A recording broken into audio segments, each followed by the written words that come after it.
A common question that is asked by people when they're first quitting smoking is how long is it going to be before they don't want a cigarette when they do this? This being some activity, this being some event. Just there's this general feeling out there that they want to know an amount of time before they're going to want cigarettes when doing these different activities.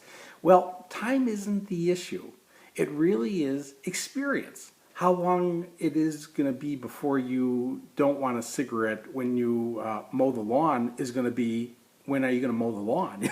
It's not tied into how much time you put between you and cigarettes, because if you don't do the specific activity during that given time frame, you're not going to break the trigger. You got to understand, cigarettes became associated into all these different activities because you did them over and over and over again. When you were a smoker, having to take breaks at given points when you do the activity, that was going to be how it was going to incorporate. Just going into withdrawal when you're doing the activity and maybe not being able to get the break, it just meant you knew you had desires for cigarettes that whole time period, and it wasn't alleviated until you would smoke.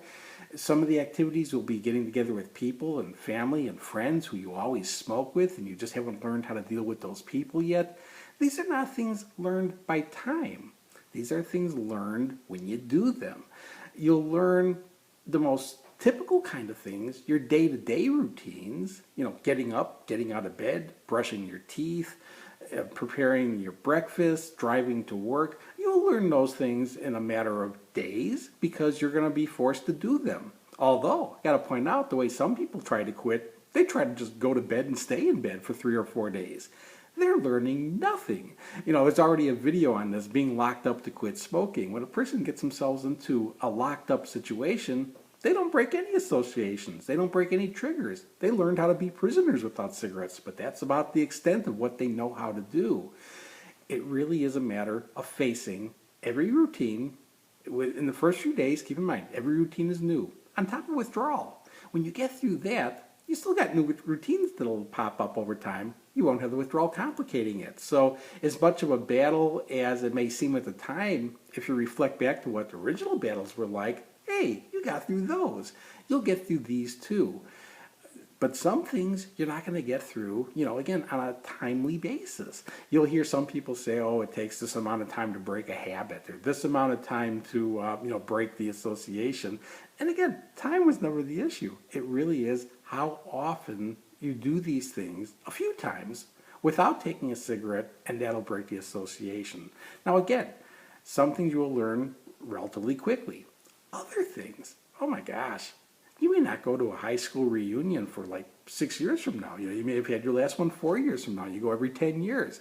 Well, when you go to that first one 6 years later, you've been off for that whole time period, but you hadn't got together with those people yet. The first time you go to a wedding, you don't know how to go to a wedding without a cigarette. It triggers a response. The second time, it won't be as bad. Third time, come on, you probably won't even think about cigarettes much. Unless it's a totally different group of people. Well, and some of the people there may be people you only saw at events that, again, you had not been to, and you had not seen these people since you had quit smoking. They can trigger the response. But after you get through, numerous weddings may not be that big of an issue to you. But that doesn't mean you know how to go to a funeral yet. And again, funerals are emotionally charged on their own right. And it used to be as soon as you get out, you'd have to smoke a cigarette. So yeah, again, if you don't go to a funeral for 2 years, the first time you go, it may very well trigger the response. The second time, maybe a little bit, but after again, a few times, funerals will not be automatic triggers. But again, some people who are at that funeral might be a trigger, and just the general emotions that you're feeling at this time. So again, just understand it's not an issue of time. It's not an issue of how much time do you put between you and the last cigarette. It's how often you break or do routines between you and that last cigarette, things that you do a few times that you break the association. Bottom line, though, is everything you did as a smoker, you can do as an ex-smoker. You have to learn how. The way you learn how is, again, by facing these events, by doing them one after another. And the more events you get through, the more you start to recognize that your life is going on. You're dealing with all the, all the good times, all the bad times, as you did as a smoker. You're learning how to deal with as an ex-smoker. And you'll be able to do all these future activities too as an ex-smoker. You'll be able to stay that way forever, as long as you remember to stick to your personal commitment to never take another puff.